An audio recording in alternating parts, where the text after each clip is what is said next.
అంటే మీరు పలాస తర్వాత ఇది వచ్చిన ఈ సినిమాలు ఉన్నాయి కదా, అంటే ఇప్పుడు వస్తున్న సినిమాలు అనేవి ఎలా ఉంటున్నాయి అంటే ఒక సినిమాకి ఇంకో సినిమాకి లింకప్ పెట్టి చేస్తున్నారు యూనివర్సల్. మీ అంటే వీటిలో ఏదన్నా ఒకటి అలా ఉండే అవకాశం ఉందా? లేదండి, లేదు. సరే, మీ నాన్నగారు మీకు ఈ కథ చెప్పినప్పుడు మీరు ఎలా అంటే ఒక సన్గా కాకుండా ఒక హీరోగా దీన్ని ఎలా రిసీవ్ చేసుకున్నారు అసలు? అంటే చాలా మంచి కథ చేసుకున్నామండి. సో ఒక మంచి కథని పలాస తర్వాత మా బ్యానర్లోంచి రావాలంటే చాలా ఆలోచించే చేస్తాం డెఫినెట్లీ. సో అట్లాగే ఒక మంచి కథ ఇది. రేపు మీరు చూసినాక మీకు అర్థం అవుతుంది.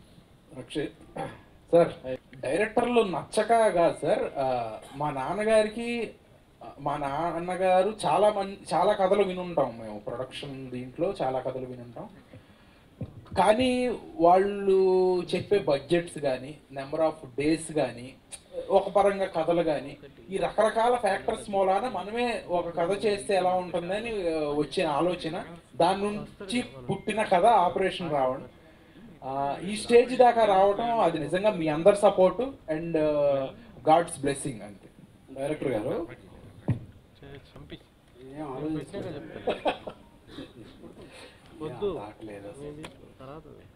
అంటే జనరల్గా చాలా మంది హీరోలు ఉన్నారు, మంచి మంచి కథలు ఉన్నాయి, మీ దగ్గర కూడా ప్రొడక్షన్ హౌస్ ఉంది, కొడుకునే ఎందుకు అన్నదానికి ఏం చెప్తారు? అది మీకు నాకు ఇద్దరికీ తెలుసు. నేను తండ్రి, నా కొడుకు బాగుంటాడు ఈ సినిమాలో అని తీసాను అంతే.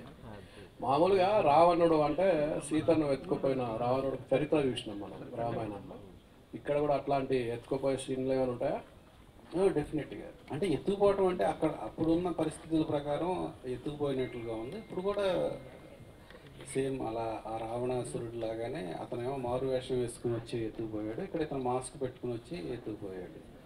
అప్పుడు రావణాసురుడు ఎత్తుకుపోయినప్పుడు గరుత్మంతుడు అడ్డం పడ్డప్పుడు ఇప్పుడు కూడా అడ్డం పడ్డాడు. సో అలాంటి అది ఒక థ్రిల్లర్ సినిమా, ఇది ఇంకో రకమైన థ్రిల్లర్ సినిమా. సో రక్షిత్ గారు, మీరు ఇందాక వేసిన ఒక చిన్న టీజర్ అంటే క్లిప్స్లో చూస్తే అక్కడ కూడా ఒక అమ్మాయి అబ్బాయిని మోసం చేస్తున్నట్లే ఉంది. సో అంటే మీరు అడిగారు కదా ఇట్లా మోసం చేస్తారా అని చెప్పి, ఏంటి అసలు ఎందుకు ఇప్పుడు లేడీస్ని విలన్ చేస్తారు?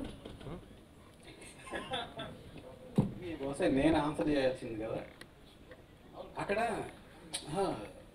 ఇప్పుడు నేను అక్కడ లేడీస్ని విలన్ చేయలేదు, విలన్ బిహేవియర్ మాత్రమే మీరు అక్కడ చూశారు, లేడీస్ని విలన్ చేయలేదు. ఒక బిహేవియర్లో ఒక మనిషి ఆడి ఇష్టం వచ్చిన పర్సెప్షన్తో చేస్తాడు.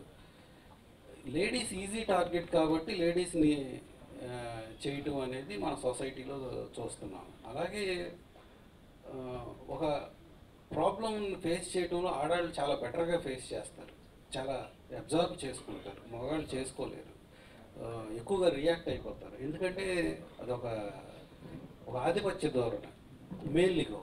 ఆ మేల్ ఈగోతో వచ్చిన ప్రాబ్లమ్స్ ఇవన్నీ. మీరు చూసిన సీన్లో అమ్మాయి విలన్ అని చెప్పట్లే, ఆడు చెప్తున్నాడు. మగవాళ్ళందరూ అట్లాగానే ఉంటారు ఆడవాళ్ళ గురించి. కాబట్టి ప్రాబ్లం మగవాళ్ళది కానీ ఆడవాళ్ళది కాదు. సో అయితే మీరు ఇందాక స్టేజ్ మీద మాట్లాడుకుంటే బాలకృష్ణ, నాగార్జున, ఇప్పుడు డిప్యూటీ సీఎం పవన్ కళ్యాణ్ కావచ్చు, సో వీళ్ళంతా కూడా ఉన్నారు. నిజంగానే వీళ్ళు తలుచుకుంటూ అవుతుంది. వీళ్ళతో పాటు పెద్ద పెద్ద ప్రొడక్షన్ హౌసెస్ ఉన్నాయి, సురేష్ నాయుడు గారు వీళ్ళంతా ఉన్నారు కదా. సో అంటే చిన్న సినిమాలు ఇక్కడ చాలా వరకు లాస్ అవుతున్నాయి, పెద్ద సినిమాల మీద ఎట్లాంటి ఎఫెక్ట్ లేదు. నిజం చెప్పాలంటే వాళ్ళు 500 టికెట్ పెట్టినా థియేటర్ క్యూలో వస్తున్నారు. సో చిన్న సినిమాల గురించి ఈ రోజున్న బడా హీరోలు కావచ్చు, బడా ప్రొడ్యూసర్స్, బడా డైరెక్టర్స్ వీళ్ళంతా కూడా పక్కకి వెళ్ళిపోయి మన వరకు బాగానే ఉన్నాం, స్వార్థంతో నిండిపోతున్నట్లుగా అనిపిస్తుంది. ఈ విమర్శలు అనేవి ఎప్పటి నుంచో కూడా ఉన్నమాట వాస్తవం. సో ఇప్పుడు చిన్న డైరెక్టర్స్, ముఖ్యంగా చిన్న స్క్రీన్ సింగిల్ థియేటర్స్ ఏవైతే ఉన్నాయో వాళ్ళు కూడా అడుగుతున్నమాట. సో ఒకసారి మీటింగ్ పెట్టుకుని ఎందుకు దీని గురించి షార్ట్ అవుట్ చేసుకోలేకపోతున్నారు? ఇక్కడున్న పెద్ద ప్రొడ్యూసర్లకి ఇది అసలు వాళ్ళకి ఓన్లీ కాంబినేషన్లో సినిమాలు నడిచిపోతుంది, బిజినెస్ అయిపోతుంది కాబట్టి వాళ్ళు అసలు దీని గురించి పట్టించుకోవట్లేదు అని అనుకుంటున్నాను నేను. ఓ దాసనారాయణరావు గారు అలాంటి పెద్ద మనుషుల్లో బహుశా ఇప్పుడు లేరేమో. కానీ డెఫినెట్గా చిన్న సినిమాలని, చిన్న ప్రొడ్యూసర్లని, హీరోలని ఎంకరేజ్ చేయకపోతే డెఫినెట్గా ఇండస్ట్రీ చాలా ప్రాబ్లమ్స్లోకి వెళ్తుంది. ఇండస్ట్రీలో వాళ్ళకి ఎక్కువ తెలుసు అది.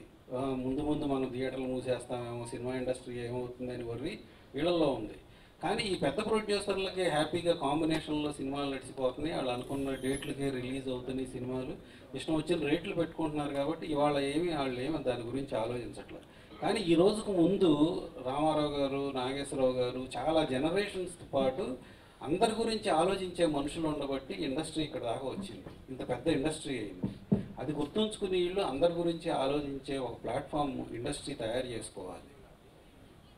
కానీ వీళ్ళకి ఇష్టం వచ్చిన డేట్లు, వీళ్ళకి పండగలు అన్నీ ఈ ఆరుగురు 7 ప్రొడ్యూసర్లు అడ్జస్ట్ చేసుకుని రిలీజ్ చేసుకుంటారు. అప్పుడు థియేటర్లు ఫుల్ అవుతాయి చాలు అనుకుంటున్నారు. థియేటర్లు మూసేసి క్లోజ్ చేయటం, ఓపెన్ చేయటం ఇంతకుముందు జనరేషన్లో ఎవరన్నా చూసారా 10 ఏళ్ల క్రితం? ఇప్పుడు ఎన్ని థియేటర్లు ఒక వారం మూసేసి ఒక వారం తెరుస్తున్నారు? ఇవన్నీ ఇండస్ట్రీ ఆలోచించుకోవాల్సిన విషయం. రక్షిత్ గారు, సో అంటే మాస్టర్లో చూస్తే మీ ఆలోచనలే మీ శత్రువులు అని ఉంది కదా, సో అక్కడ చూస్తే ఆఫ్ ఉంది కాబట్టి ఆ విలన్ మీరేనా ఏంటి? అదే అందుకేనండి సిల్వర్ కాయిన్స్ కంటెస్ట్ పెట్టాము. మీరు ముందే నాతో అన్నీ చెప్పించేయాలనుకుంటాం, చాలా తప్పు అది. కాబట్టి జనాల్ని రేపు చూడనివ్వండి, రేపు సినిమా చూసి ఇంటర్వ్యూలో మీరు కూడా మెసేజ్ పెట్టండి నేనా అని, అప్పుడు చెప్తాను.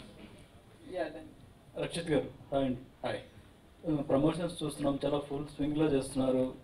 ప్రమోషన్స్కి ఎక్కువ కష్టపడినట్టు అనిపిస్తుంది, అంటే సినిమా కంటే ప్రమోషన్స్కి మీరు ఎక్కువ కష్టపడినట్టు అనిపిస్తుంది. అంటే సినిమాని ముందుకు తీసుకెళ్ళడానికి డెఫినెట్లీ ప్రమోషన్స్ చాలా ఇంపార్టెంట్. రీసెంట్గా కమల్ హాసన్ గారు భారతీయుడు స్టేజ్ మీద చెప్పారు, మేము ఒక సేల్స్ మెన్ లాగా ప్రమోట్ చేయాలని. That's the job I'm doing. కాబట్టి సినిమా కోసం ఏదైనా చేయాలి. నిన్న ఒక టిఫిన్ సెంటర్కి వెళ్ళి దోశలు వేసాము, కాఫీ పెట్టించాము, ఆడియన్స్తో మాట్లాడాము. సో ఆడియన్స్కి ఎంత దగ్గరగా తీసుకెళ్ళాలి అని ప్రతి నిమిషం ప్రతి క్షణం తపన పడుతున్నాం. అండ్ అట్లాగే కొన్ని కాన్సెప్ట్ వీడియోలు కూడా చేసాం. వాటి కారణం అదే, సినిమా బాగా జనాల్లోకి తీసుకెళ్ళాలి అని. ఓకే, కానీ 26వ తేదీ రావణ్ వర్సెస్ రాయన్ ఎలా ఉండబోతుంది ఏంటి? రావణ్ గెలుస్తాడు, చూద్దాం. రావణ్నే గెలుస్తాడు. మా సినిమా తక్కువ టికెట్ రేట్ అని చెప్పాను, రాయన్ ఎక్కువ రేట్ ఉంది టికెట్. సో మీరు ట్రై చేయండి, ఫస్ట్ మా సినిమాకి వెళ్ళి చూడండి. ఒక ఇంట్రెస్టింగ్ సబ్జెక్టు, ఒక ఇంట్రెస్టింగ్ సినిమా, ఒక సైకో థ్రిల్లర్. అండ్ మీరు సిల్వర్ కాయిన్ గెలుచుకునే అవకాశం కూడా ఉంది. సో తప్పకుండా చూడండి. డైరెక్టర్ గారు, రాధిక గారు నా పోస్టర్లో చూస్తుంటే చాలా ఆక్రోషంగా కనిపిస్తున్నారు. ఏమన్నా అలాంటి క్యారెక్టర్లో చూడలేదు, ఏంటంటే ఆవిడ క్యారెక్టర్ అంత డిఫరెంట్గా ఉంటుంది. ఒక కూతురు మిస్ అయిన తల్లి రోడ్లు చేస్తున్నారు. ఒక కూతురు కనపడకుండా పోతే ఒక తల్లిలో ఉండే ఆవేదన, ఆక్రోశం, కోపం, క్రోధం, ఒక తల్లి మనసు ఎలా ఉంటుందో అలా ఉంటుంది. ఈ సినిమాలో రాధిక గారి పెర్ఫార్మెన్స్ చాలా కాలం పాటు ఒక రెఫరెన్స్గా ఉంటుంది. ఆవిడ పోలీస్ స్టేషన్లో ఒక సీన్లో చేసింది కానీ, ఆవిడ కూతురు గురించి మాట్లాడుతున్నప్పుడు కానీ చాలా చాలా అద్భుతమైన పెర్ఫార్మెన్స్. అసలు నా కూతురు బతుకుందో లేదో చెప్పండి చాలు అనే కొన్ని చాలా బాగా చేశారు. ఓకే, అంటే ఇప్పుడు ప్రత్యేకంగా రాధిక గారి బాగా చేస్తారని చెప్పడం అనేది చాలా తప్పు మాట, కానీ చాలా అద్భుతంగా చేశారు. రక్షిత్ గారికి మొదలుగా చేస్తారా ఏంటి? ఈ సినిమా చూడాలి మీరు. అదే కదా, క్లైమాక్స్ ట్విస్ట్ చెప్పండి. రేపు 12ంటికి చెప్తాను. ఓకే, 12ంటికి తప్పకుండా రండి. షూర్ అండి, wish all the best. Rakshit గారు, hi.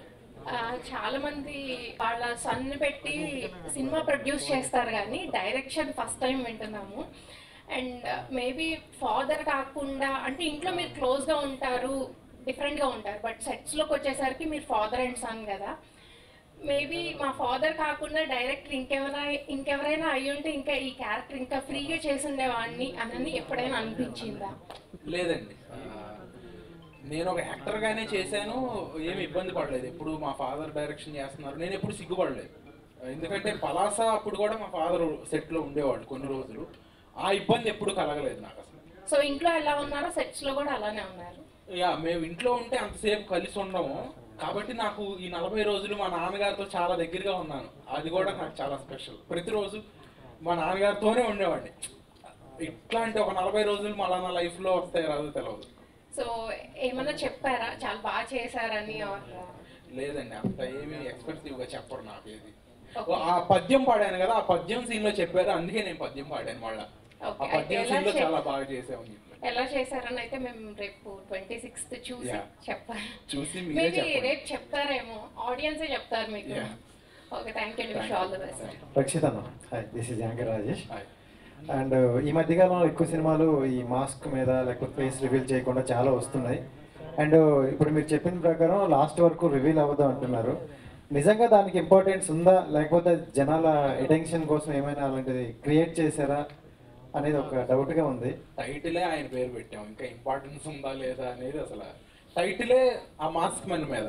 So he's very important, చాలా ఇంపార్టెంట్ క్యారెక్టర్.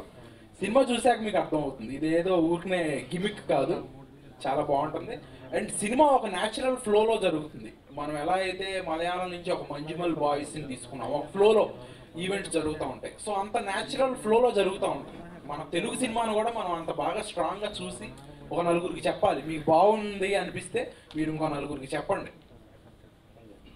రక్షిత్ గారు, ఆపరేషన్ రౌండ్ ట్రైలర్ బాగుందండి, కానీ ఒక యాక్టర్గా మీరు ఒక ఎక్స్పీరియన్స్ ఉంది, ఇలా కొన్ని మూవీస్ చేశారు. అంటే ఇప్పుడు యాక్టర్గా ఒక పర్టికులర్ సీన్స్ చేసినప్పుడు నేను బాగా చేశాను మీకు అనిపిస్తుంది, కానీ డైరెక్టర్గా మీ ఫాదర్ గారు కానీ ఒప్పుకోరు. కానీ ఏదైనా పర్టికులర్ సీన్లో ఇది బాగా రాలేదు అని ఏదో నెగోషియేట్ అయినా మీ సీన్ ఉందా? అంటే ఆ స్క్రీన్ మీద చూసినప్పుడు నేనే తప్పు చేస్తాను, మా ఫాదర్ కరెక్ట్ అయినా అటువంటి అనిపించిందా మీకు ఏదైనా పర్టికులర్ సీన్లో? మా ఫాదర్ అనే కాదండి, ఎనీ డైరెక్టర్ నాకు ఈ సీన్ బాగాలేదు ఇంకో టేక్ చేద్దాం అంటే చేస్తాను. ఒక టేక్ 2 టేకులు కాదు, 10 టేకులు 25 టేకులు అయినా చేస్తాను. అది నేను పలాస అప్పుడు చేశాను, నేను ప్రతి సినిమాకి అలాగే చేస్తాను. సో దీంట్లో పాజిటివ్ చూస్తే నీకు గ్రేట్ షేడ్ కనబడుతుంది, పాజిటివ్ సైడ్ కనబడుతుంది. సో విలన్ ఒకటి, విలన్ కూడా గ్రేట్ షేడ్ కనబడుతుంది, అలాగే పాజిటివ్ కనబడుతుంది. అంటే విలన్ కూడా రెండు రకాలు ఉన్నాయి అక్కడ విలన్కి. అంటే ప్రతి మనిషిలోనూ పాజిటివ్ థాట్స్ నెగిటివ్ థాట్స్ ఉంటాయి. పాజిటివ్ థాట్ నెగిటివ్ థాట్ని డామినేట్ చేసినప్పుడు మంచి మనిషి అవుతాడు. నెగిటివ్ థాట్ పాజిటివ్ థాట్ని డామినేట్ చేసినప్పుడు సైకోలు అవుతారు. సో ఆ ఆలోచనలు మన అందరిలోనూ ఉంటాయి, దాన్ని సూచించడానికి కొంతవరకు చూపించాము. అండ్ మన ఆలోచనల్ని మనం విజువల్గా చూడగలుగుతాం ఈ సినిమాలో. మీరు ఓపెనింగ్ షాట్లో చూసినట్టయితే, మేము ఇందాక రిలీజ్ చేసిన ఓపెనింగ్ షాట్లో, దాంట్లో అతని తాలూకు ఆలోచన మీకు కనబడుతుంది, మళ్ళీ చూడండి. సో అలా ఒక వైబ్రెంట్గా తీసిన సినిమా ఇది. డైరెక్టర్ గారు ఆయన కోసం ఈ స్టోరీని వేరేగా మార్చారు, ఆయన గురించి ఆయన తగ్గట్టుగా, బాడీ లాంగ్వేజ్ తగ్గట్టుగా. రక్షిత్ కోసం రాసి. అంటే ఇప్పుడు అంటే వేరే హీరో అయితే మీరు ఈ సినిమా చేయరు, ఆయనతో మాత్రం చేస్తారా? ఈ సినిమా రక్షిత్ గారు, this is Chandu, anchor from filmy looks. బాగానే ఉన్నాయి, మీరే చేస్తున్నారు. అంటే మామూలుగా ఇప్పుడు మీ అందరితో పోల్చుకుంటే రాధికా గారు సీనియర్ అండ్ చాలా ఎక్స్పీరియన్స్ ఉన్న ఆవిడ అన్నట్టు. సో ఎక్కడ కూడా ప్రమోషన్స్కి ఆవిడ రాలేదు, అండ్ కామన్ ఇంటర్వ్యూస్ కానీ ఎక్కడ కూడా లేదు. అంటే ఏంటి, అంటే మిస్అండర్స్టాండింగ్స్ ఏమైనా జరిగినాయా రాధికా గారికి మీకు, లేకపోతే చిన్న చిన్న ఏమైనా ఉన్నాయా, లేదా వేరే వేరే కారణాలు ఏమైనా ఉన్నాయి ఆవిడ రాకపోవడానికి? రాధిక గారు మా టీజర్ లాంచ్ ఈవెంట్కి వచ్చారు, మీరు అందరూ చూసారు. ఆ రోజు మీరు అందరూ కూడా వచ్చారు. మేము సినిమా యాక్చువల్లీ అనుకున్న డేట్ కన్నా ముందుకు వచ్చాం. రాధిక గారి డాటర్ మ్యారేజ్ ఉంది, మీరు అందరికీ తెలుసు, మీరు వెళ్ళి కలిశారు కూడా. సో కాబట్టి మీరు అనవసరంగా గొడవలు ఉన్నాయా, అసలు ఆవిడతో గొడవ పడే స్థాయి మాకు లేదు. కాబట్టి ఆవిడ లేడీ సూపర్ స్టార్, మాకు బయట కూడా పంపిస్తా ఉన్నారు, వాళ్ళు రిలీజ్ చేస్తాం mostly. Okay, all the best. Thank you. Yeah, director Venkateswara గారు. సో అంటే 26th అనే డేట్ అనేది చాలా ఇంపార్టెంట్ మీ లైఫ్లో, అంటే ఇప్పుడు యాజ్ ఏ డైరెక్టర్గా. సో ఎలా అనిపిస్తుంది అంటే రేపు చాలా సినిమాలు కూడా